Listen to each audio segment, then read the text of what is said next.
नमो शिवाय नमो नमो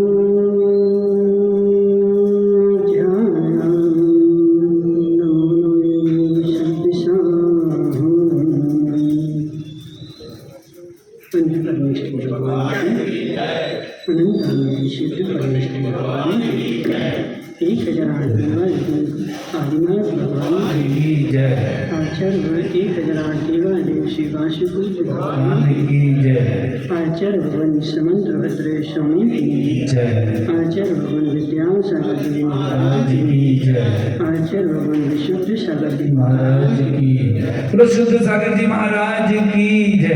बोलो मुनि संघ की जय।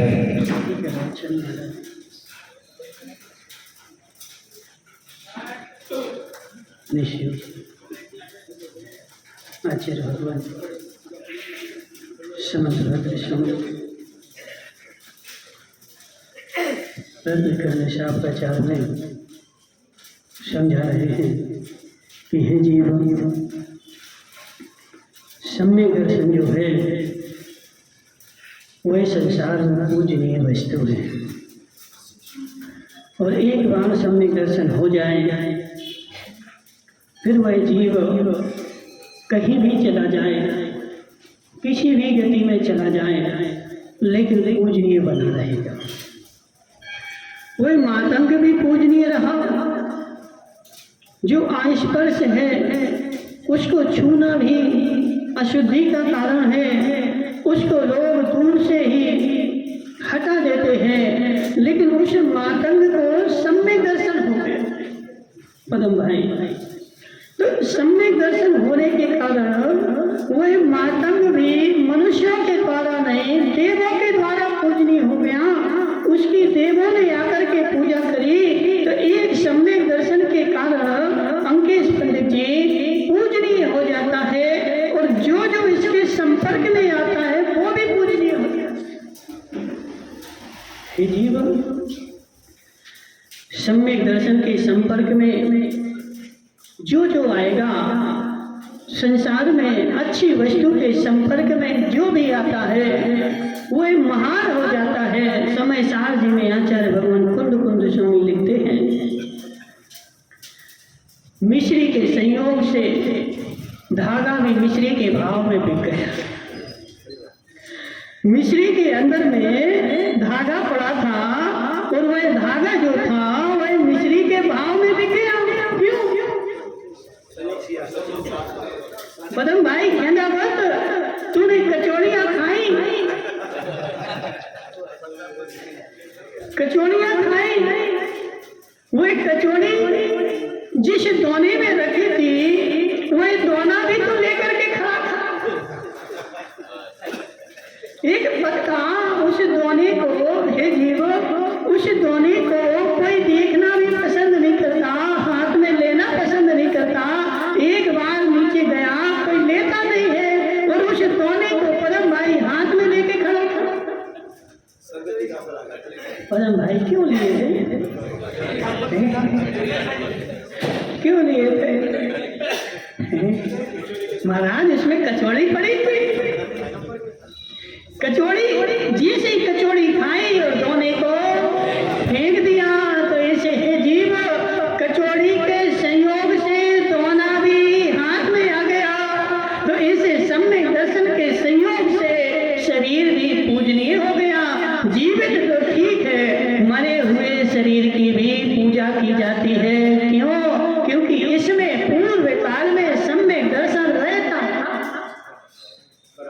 और जहाँ सम्यक दर्शन रहता है वह वस्तु पूजनीय हो जाती है, और जहाँ मिथ्या दर्शन रहता है वहाँ वस्तु जो है अपूजनीय हो जाती है। तो कितनी देखो जबरदस्ती, क्या नाम तुम्हारा? मानवल जी, तुम लोगों को पकड़ो, हमारी पूजा करो, हमारी पूजा करो, हमारी पूजा करो। हे जीव, जबरदस्ती लोगों से कितनी पूजा करा, लेकिन लोग तेरी पूजा करने वाले नहीं है। अंदर में श्रद्धा उमाती है। और ऐसे ही सतीश भाई बांस मनसुख लाल जी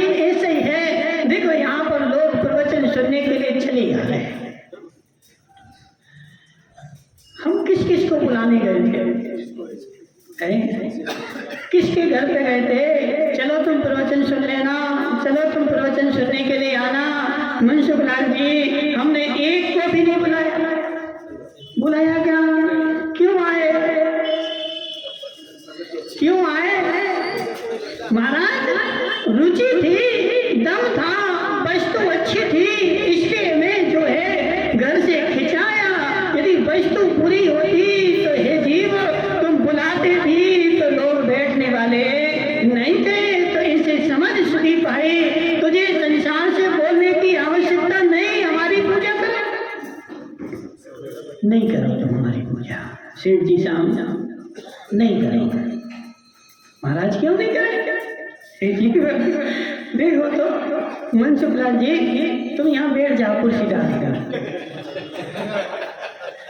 यहाँ कुर्सी डाल के बैठ जाओ और सबसे बोलना हमारे पैर छुओ। छुएगा कोई? क्यों? हे जीव, एक भी पैर छूने के लिए तैयार नहीं। और महाराज भगाते हैं, नहीं छुओ, तो बेचारे फिर भी चले आते हैं, हमें पैर छूने हैं, हमें पैर छूने हैं। ऐसे हे जीव, किसी को बुलाने की आवश्यकता नहीं। तेरे में दम होती, तेरे सम्यक दर्शन होगा, लोग जो है आकर्षित होकर के चले आएंगे। भगाओगे तो भगेंगे नहीं, और जबरदस्ती बुलाओगे तो आएंगे नहीं। मिथ्या दृष्टि जीव, मनसुखलाल जी, मिथ्या दृष्टि जीव क्या करता है? उसको ऐसा अपने अंदर में जागृति होती है, मेरी लोग पूजा करें, मुझे बड़ा सा सम्मान मिले, सब जगह हमारे मंदिरों में फोटो लगे। देखो मनसुखलाल जी, आज तक इतने साल हो गए, हमने कभी भी लोगों से ये नहीं बोला मंदिर में हमारी फोटो लगा। कहीं नहीं मिलेगी। जहाँ जहाँ हमारे चतुर्मास हुए मानवल जी, तुम जाकर के देखना, एक भी मंदिर में हमारी फोटो नहीं मिलेगी। क्यों? हे जीव, मंदिर में फोटो नहीं लगाना है, मंदिर में फोटो नहीं लगाना है और लगवाना भी नहीं है। हृदय में फोटो लग जाए, ऐसा काम करो। आदमी अपने हृदय में, हनुमान ने राम की फोटो अपने हृदय में रखी और उनसे पूछा गया, क्या पूछा? राजू भाई, हनुमान से पूछा गया, क्या पूछा? तुम्हारे राम के प्रति श्रद्धा है क्या? हे हनुमान, तुम्हारी राम के प्रति श्रद्धा है क्या? तुम्हारी राम के प्रति भक्ति है क्या? तो तुमने फोटो तो राम की लगाई नहीं। हनुमान ने बोला, मेरे हृदय में राम की फोटो लगी है, बाहर में नहीं लगी। वो नहीं हो विश्वास तो चीर के दिखा दो। और हनुमान ने अपना सीना चीरा तो उसमें राम लक्ष्मण की फोटो थी। अंदर से ऐसा काम करो सुदीप भाई, ऐसा काम करो, अपना जीवन ऐसा जियो, अपना जीवन ऐसा सात्विक तरीके से जियो कि लोग जो है तुम्हारी फोटो अपने हृदय में लगाएं। जैसे को कहावत आती है, एक पिताजी के 2 पुत्र थे और उस पिता ने अपने पुत्रों को जीते जी बोला कि हे पुत्रों, तू एक काम कर, मेरी कीर्ति सारे संसार में फैले, ऐसा काम कर। और दोनों पुत्रों को आधी आधी संपत्ति दे दी। जो बड़ा पुत्र था अंकेश भाई, उसने क्या किया, पिता के नाम से हर गांव में एक भवन बना दिया। पिता के नाम की संपत्ति ले ली और पिता के नाम से एक भवन बना दिया और उसमें पिता का नाम लिख दिया कि यह मेरे पिता के नाम से भवन बनाया गया। लेकिन हे जीव, भवन तो बना दिया, लेकिन लोगों को तो लाभ मिला नहीं। ऐसे ही होता। आज मानवल जी कहीं रोड पे भवन बना दें, यहाँ साधु रुकेंगे और मानवल जी तो बना के छोड़े आए। अब वो चाबी किसके पास है? तो गांव वालों के पास। अब वहां पे साधु तो ठीक बीच से रुकेंगे, देख नहीं आए। बहुत सारे जगह रास्ते में मकान भवन बने रहते हैं, किस नाम से? तो साधुओं के रुकने के लिए व्यवस्था। लेकिन हे जीव, उसकी चाबी किसके पास है? तो उसकी चाबी गांव वालों के पास है। गांव वालों ने अपनी भैंसें उसमें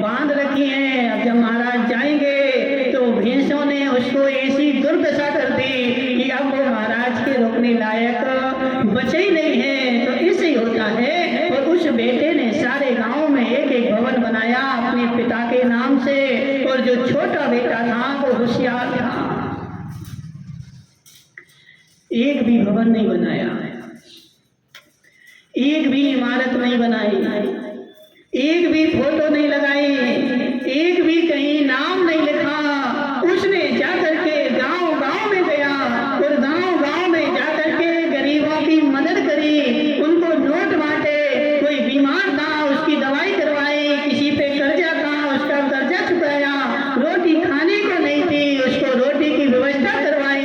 और ऐसे गांव गांव में गया और हर गांव में जाकर के महीना 2 महीने उसने 4 महीने सेवा करी। और पिताजी के पास दोनों पुत्र पहुंचे। पिताजी, बेटो काम हो गया? हाँ हाँ पिताजी हो गया, हमने तुम्हारी कीर्ति सब जगह फैला दी, चलो देखते हैं जाकर के। और बड़े बेटे को गाड़ी में बैठा करके पिता ले गया। अब बेटा बता रहा है, देखो पिताजी जी तुम्हारे नाम का भवन बना। पिताजी गए भवन में बैठे, 2 मिनट बैठे, आ गए दूसरे गांव में गए, सब जगह के देख आए, लेकिन कोई भी गांव वाला आया नहीं। और छोटे बेटे से बोला, चल तूने क्या किया, तेरा काम भी तो देखे। तो छोटा बेटे को साथ में ले गए और जिस गांव में गए और जिस गांव में पैर उतरे गाड़ी से, तो सारे गांव के लोग इकट्ठे हो गए। इकट्ठे होकर के भी सेठ जी आए, सेठ जी आए, हमारे घर पे चलो, हमारे घर पे चलो, हमारे घर पे चलो। लाइन लग गई। पिता ने बोला, हे बेटे, तूने ही मेरी कीर्ति जो है सच्ची संसार में फैलाई है। उसने तो भवन बना दी, आज बनाया था। क्या नरेश भाई, आज बनाया कल? अब ये नहीं सोचना हमारा हमने भवन बनाया है, बना रहेगा नहीं बना रहेगा। आनंद जी, तुमने जो भवन बनाया है कब तक रहेगा? कब तक रहेगा महाराज? कुछ दिन तक रहेगा, कुछ दिन बाद कोई दूसरा आएगा, वो नीचे गिराएगा, फिर दूसरा बनाएगा, मानमल का नाम खत्म हो जाएगा। हे जीव, वास्तव में सच्चा नाम दीवालों पर लिखना सच्चा नाम नहीं है, अपनी फोटो जगह जगह लगाना सच्ची प्रभावना नहीं है। सच्ची प्रभावना का मतलब क्या है सुदीप भाई? तुम्हारे जाने के बाद भी लोग तुम्हारा नाम ले। अंकिश भाई आदमी अच्छा था, महाराज अच्छे थे, तुम्हारे सामने लोग ऐसा बोल रहे हैं, तुम प्रसन्न मत हो जाना।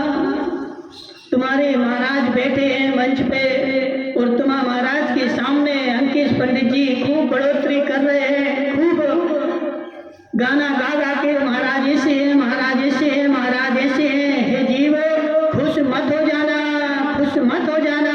हे जीव, ये सच्ची प्रभावना नहीं है। सच्ची प्रभावना क्या है? तो तेरे जाने के बाद भी लोग तुझे याद करें तो समझना तुमने कुछ अच्छा। अब ऐसे ही होता, बेचारा डोगरा जीवन भर इतना खड़ूस रहा, कभी लोगों को 1 रुपए की मदद नहीं करी, कभी धर्म नहीं किया, कभी कुछ भी नहीं किया। अब बताओ, तुम तो मुनि कुछ के समाज सुधार के अध्यक्ष हो, अरविंद भाई, तुम्हारे गांव में एक डोगरा मर गया, उसने जीवन भर कोई धर्म नहीं किया, किसी से कभी अच्छे से बोला ही नहीं, कभी किसी से प्रेम से बात करी नहीं, किसी के साथ बैठा नहीं और मर गया। अब मरने के बाद अब कोई जाए चाहे नहीं, अरविंद को तो जाना ही पड़ेगा समाज सुधार के अध्यक्ष, और वहां जाकर के माइक में बोल नहीं पड़े। अब बताओ अरविंद भाई क्या बोलोगे?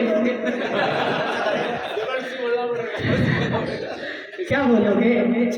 वो खड़ूस था, अच्छा मर गया, ऐसे ही बोलोगे? फिर जीव, वहां तो बोलना पड़ता है। दादाजी बहुत अच्छे थे, ऐसे ऐसे थे, समय में चले गए, इनको और जीना था भी, लेकिन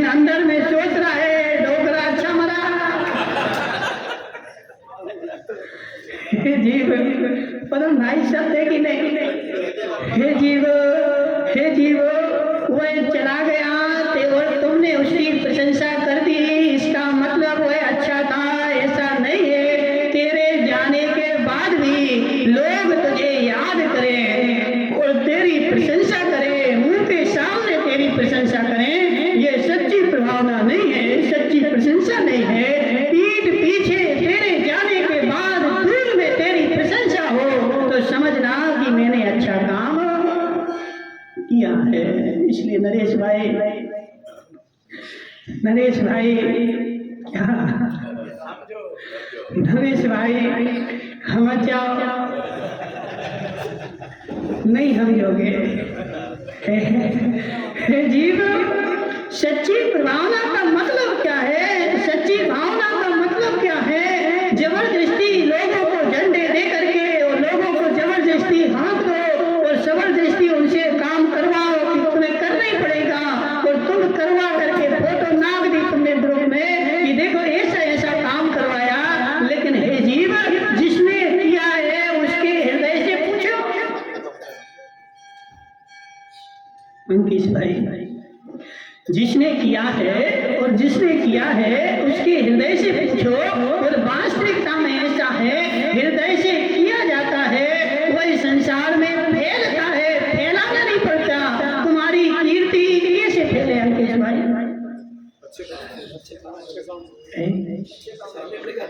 हे जीव, मनसुखलाल जी, आगम का कथन है, जिसको कीर्ति की इच्छा रहती है उसकी 3 काल में कीर्ति नहीं फैलती है। कीर्ति उसी की फैलती है जिसको कीर्ति की इच्छा नहीं है, और जिसको कीर्ति की इच्छा है उसकी 3 काल में फैलने वाली नहीं है। समझ बात को। और अंकेश भाई, सुधा सागर महाराज तुम्हारे घाटों में कितने चतुर्मास करे? मानव जी, तुमने सुधा सागर महाराज का चतुर्मास नहीं करवाया? नहीं।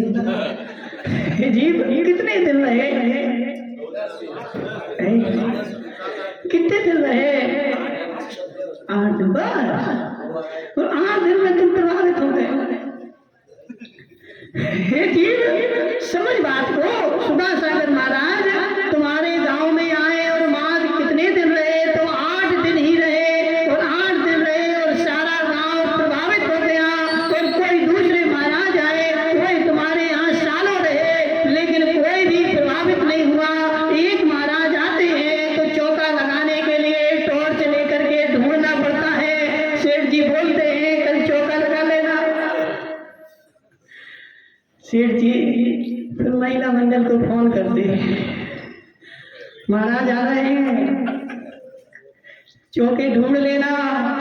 और महिला मंडल घर घर जाती है टॉर्च लेकर के, कल का चौका तुम्हारा है, परसों का चौका तुम्हारा है, नरसों का चौका तुम्हारा है, और व्यवस्था बनानी पड़ती है। और एक महाराज आते हैं तो महिला मंडल को बोलना पड़ता है कि हे चौके वालों, अभी नहीं लगाओ, कुछ दिन बाद लगाना, अभी 7 चौके लग रहे हैं। जीव, सत्य बताओ, माया मुरानी आना, तुमने ये चौके लगवाए कैसे लगे? कैसे लगे? महाराज भावों से लगे थे, भावना से लगे हैं। किसी को भी जाकर के बोला नहीं, अंदर से लोगों की भावना हो रही कि हमारे घर में महाराज आ जाए, हमारे घर में महाराज आ जाए। और सत्य बताना, सत्य मानना। अंकेश पंडित जी, हमने भी एक से नहीं बोला तुम सोचो कि महाराज कमरे में बोलते हो चौका लगा। हमने भी एक से नहीं बोला, माया मंगाड़िया ने भी एक से नहीं बोला, लेकिन एक चौका बंद होता है और 2 चालू होते हैं। बहुत सारे लोग लाइन में लगे, महाराज हमें लगाना है, हमें लगाना है, नंबर ही नहीं मिल रहा, रास्ते नहीं मिल रहा। क्यों नहीं? हमने किसी से नहीं बोला और हमने कोई प्रभावना नहीं करी। हे जीव, तू अपना कार्य कर, काम तो होता है। मनसुखलाल जी, पानी बरसे और कीचड़ नहीं बचे, हो सकता क्या? राजू भाई, पानी जोर का बरसा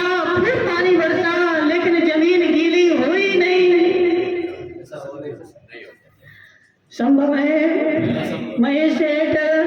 पानी जोर का बरसे, पानी जोर का बरसे और सबसे घाटों की गलियां सारी सूखी बनी रहे। अरविंद रुकावत ने कसम खा ली, इस साल बरसात कितनी हो लेकिन मेरे शहर की गलियां गीली नहीं होगी। मैं सब जगह तिरपाल लगा दूंगा। समाज सुधार के अध्यक्ष है ना, समाज को सुधारना पड़े, गलियां भी सुधारनी पड़े। सारी गलियों में अरविंद भाई ने सब जगह तिरपाल बांध दी। इस साल कितना पानी बरसे लेकिन एक भी गली गीली नहीं होने दूंगा। हे जीव, सब जगह तिरपाल बांध दी लेकिन जब पानी बरसा तो गली जो थी गीली हो ही गई। तो ऐसा हो नहीं सकता, पानी बरसे और गली गीली नहीं हो। तो इस हे जीव तू धर्म करे और तेरी प्रभावना नहीं फैले, ऐसा 3 काल में संभव।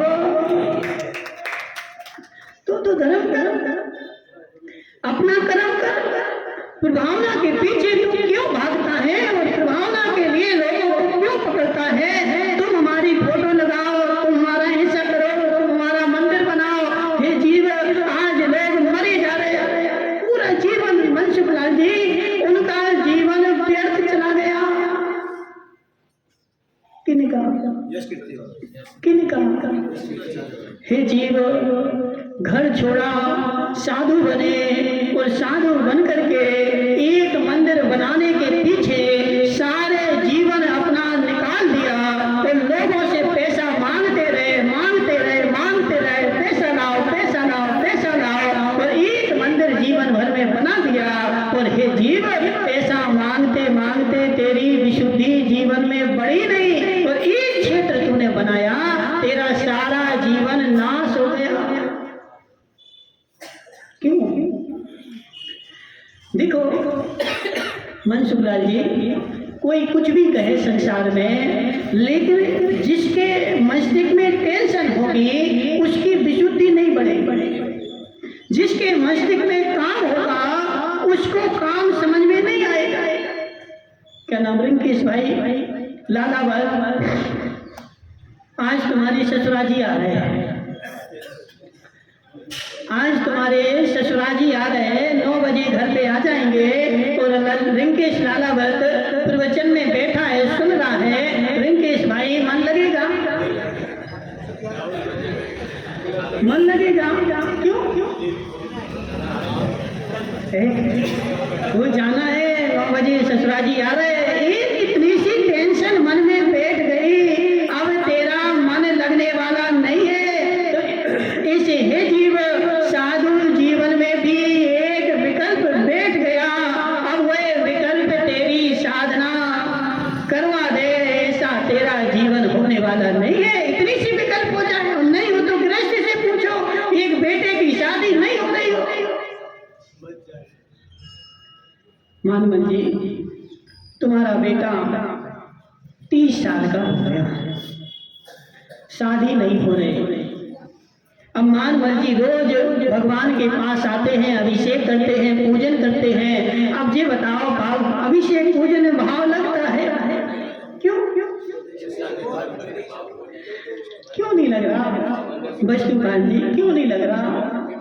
हे जीव, जिसकी 25 साल की बेटी विधर्मी के साथ भाग गई और बाहर से अच्छे कपड़े पहने हैं और भगवान का अभिषेक भी कर रहा है, लेकिन अंदर से उससे पूछना मन लग रहा है क्या? क्यों?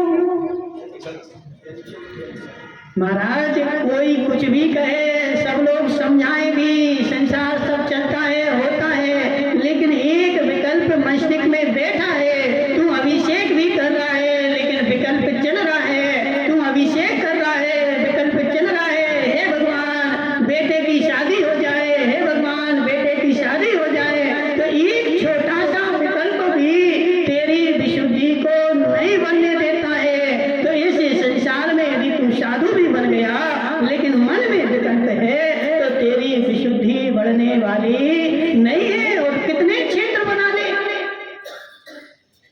देखो क्षेत्र बनाने नहीं पड़ते, क्षेत्र नहीं अंकेश भाई, देखो हमारा तो क्या है, स्पष्ट है, हमें संसार के कोई भी साधु से द्वेष नहीं है और हमें किसी भी संसार के किसी भी साधु से राग नहीं है, हमें कोई परंपरा से राग नहीं है और किसी भी परंपरा से द्वेष भी नहीं है।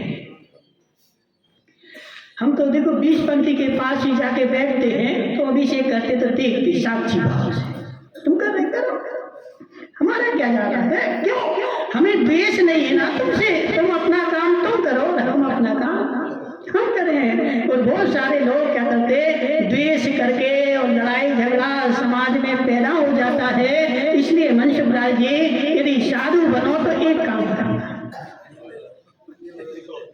बनोगे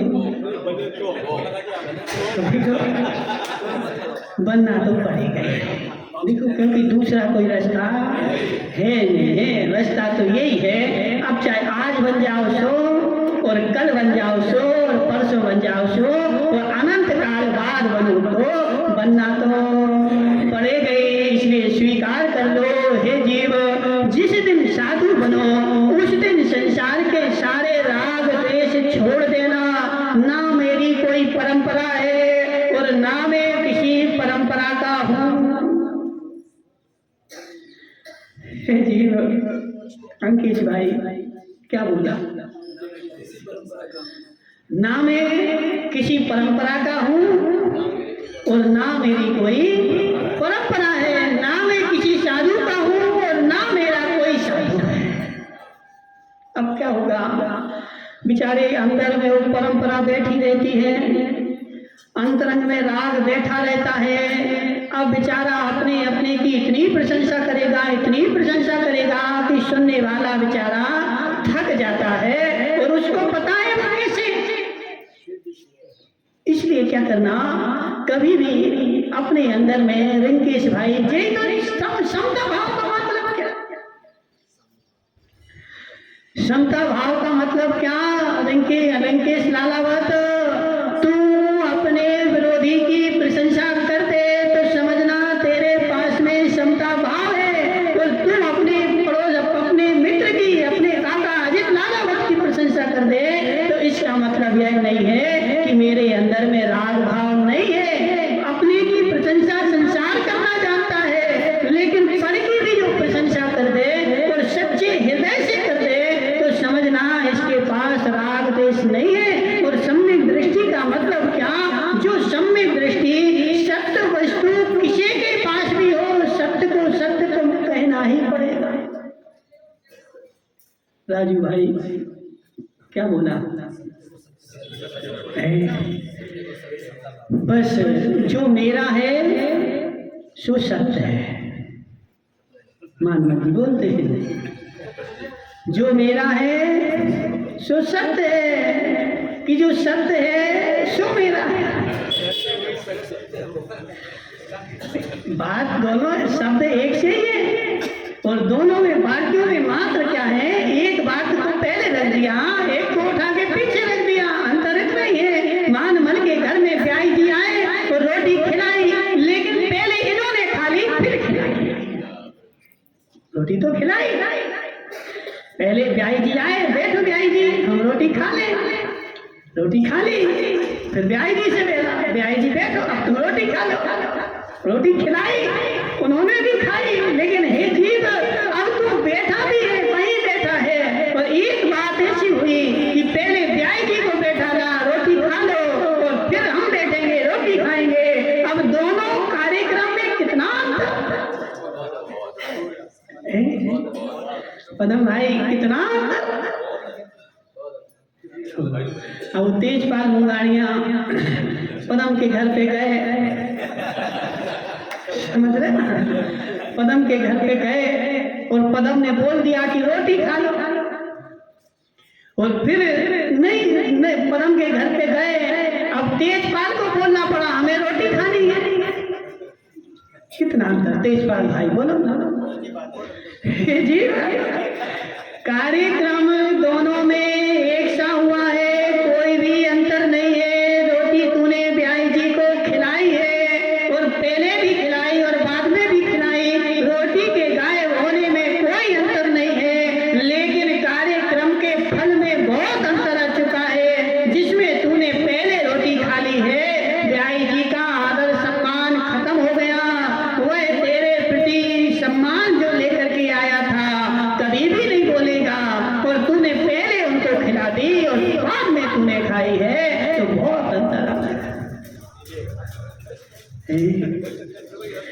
कार्यक्रम उतना ही है ऐसे संसार में। पिंटू भाई करना क्या है, अब देखो समय तो हो गया, वहां जाना है, अब देखो जाना तो है, 2-3 मिनट और लेते हैं, ठीक है जी। संसार ऐसे ही है, कार्यक्रम उतना ही है। मनसुख लाल जी, तू सम्यक दर्शन के साथ जिए तो भी उतना ही साल जिएगा, और मिथ्या दर्शन के साथ जिए तो भी उतना ही साल जिएगा, लेकिन सम्यक दर्शन के साथ जिएगा तो माला माल हो जाएगा, और मिथ्या के साथ जिएगा तो कंगाल हो जाएगा। जीवन उतना ही है, जीवन उतना ही है, रोटी भी उतनी ही खाएगा। ऐसा नहीं कि सम्यक दर्शन हो जाए तो 50 रोटी खाने लगे, और मिथ्या दृष्टि हो तो 2 रोटी खाए, ऐसा होगा मनसुख लाल जी? कुछ भी नहीं होगा। इसे जो मेरा है सो सत्य है, ऐसा नहीं है, जो सत्य है सो मेरा है। स्वीकार दोनों में करना है, स्वीकार दोनों में करना है। जो सत्य है सो मेरा है। अब वही सत्य संसार में कहीं भी हो, मैं उसको स्वीकार करता हूँ, चाहे किसी के पास भी हो। सत्य को सत्य कहना ही पड़ेगा, भले तुम्हारा हो चाहे नहीं हो। और अपने को सत्य बनवाओगे तो तुम मिथ्या दृष्टि हो जाओगे। इसलिए हे जीव, बात क्या चल रही थी कि क्षेत्र बनाने नहीं पड़ते हैं, बन जाते हैं। सुधा सागर महाराज जिस पृथ्वी पर बैठते हैं, जहाँ चतुर्मास होता है, वहीं नया तीर्थ गढ़ जाता है, बनाना नहीं पड़ता, एक को भी बुलाना नहीं पड़ता। तुम इतने लाख लाओ, इतने लाख लाओ, बैठने के बाद अपने आप वही देता है, तो अपने आप क्षेत्र बन रहे महाराज। क्षेत्र सुधा सागर महाराज क्षेत्र नहीं बना रहे, बन रहे, जहाँ बैठ जाते हैं बन रहे। धर्म की प्रभावना हो रही, होने दो। अब जबरदस्ती किसी को बुला करके मनसुख लाल जी 11,000 दे दो, आहार में खड़े हो गए। मनसुख लाल के यहाँ आहार हुआ, हम तो अंजलि छोड़ देंगे, आहार जब शुरू करेंगे जब तुम 11 लाख लिखाओगे। हे जीव, ये प्रभावना नहीं है, ये बदनामी है। ये प्रभावना नहीं है, अप्रभावना है। क्षेत्र बनाना है तो सुधा सागर महाराज के जैसा पुण्य अपने में अर्जित कर लो। तुम जहाँ बैठोगे वहाँ अपने आप क्षेत्र बनना प्रारंभ हो जाएंगे, बनाना नहीं पड़ेंगे। तो लोगों से जबरदस्ती बनवाओगे तो धर्म की अप्रभावना होगी, और तुम्हारा भी सम्यक दर्शन जो है नष्ट हो जाएगा। इसलिए हे जीव, अपना कार्य करो, अपनी साधना करो, अपनी साधना में लीन रहो, तुम्हारा पुण्य बढ़ेगा। क्षेत्र अपने आप जहाँ जहाँ देखो, तीर्थंकर भगवान जहाँ पैर रखते हैं, इतना पुण्य, सोने के कमल रचे जाते हैं। मनसुख लाल जी, शो धर्मेंद्र से तुमने बोला था कि सोने के कमल रख देना, किसने बोला था? उन्होंने अपनी साधना करी, साधना से तीर्थंकर बने, पुण्य का उदय था।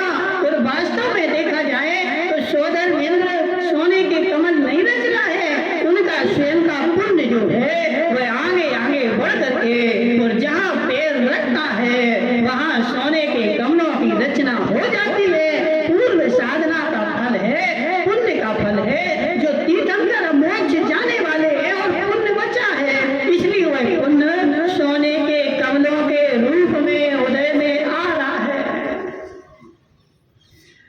इसलिए मानव जी क्या है,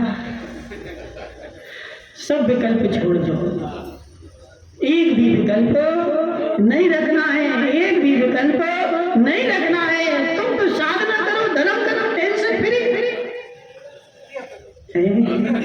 बस तुम तो एक नियम ले लो, मानव जी ले लो, पक्का खड़े हो जाओ। नहीं, तुम्हारे काम का नियम देंगे, कोई खराब नियम नहीं देंगे। देखो, जो जैसा आदमी होता है उसको वैसे किया जाता है। तो इतना सा नियम ले लो, इतना सा नियम ले लो, जब तक मेरा शरीर चलेगा और हाथ पांव काम करेंगे, मस्तिष्क काम करेंगे, तब तक मैं समाज की सेवा करूंगा।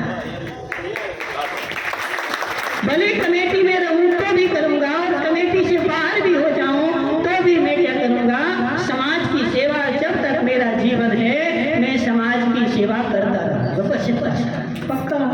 तुम बैठ जाओ। बस करना क्या है, जो हमारे क्षेत्र का है, सबका क्षेत्र अलग अलग है। रिंकेश भाई लालावत, तुम भी एक नियम ले लो।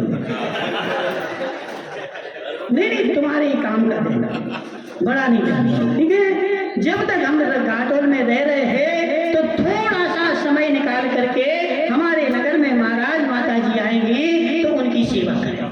बस आहार करवाएंगे, बिहार करवाएंगे, भैया बत्ती करेंगे, बस इतना सब काम है।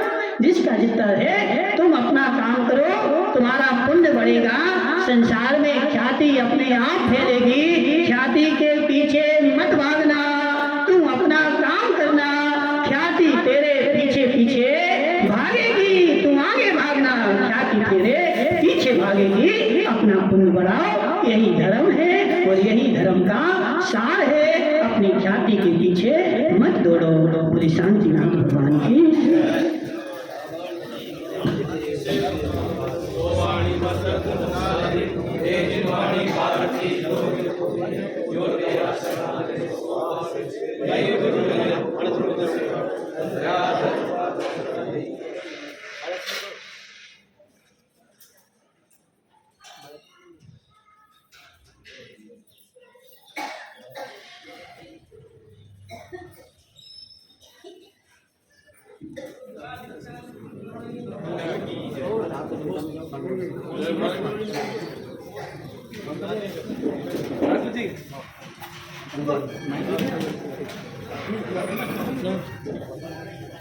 हेलो, कल सुबह ठीक 7 बजे खादी बदलने में